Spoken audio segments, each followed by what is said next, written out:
So ito, start tayo ng motovlogging as of February 24, 2025. No?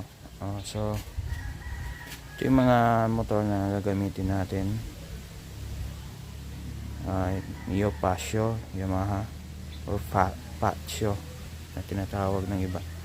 And itong ating CBR 150 version 2 2020 12 model pa ito. So yan, natambak lang siya dito, medyo madumi lang. And also meron din ditong TMX 155 na i-restore natin soon. Di rin ito nagagamit, nandito lang kasi pang daily use ko yung Pasio.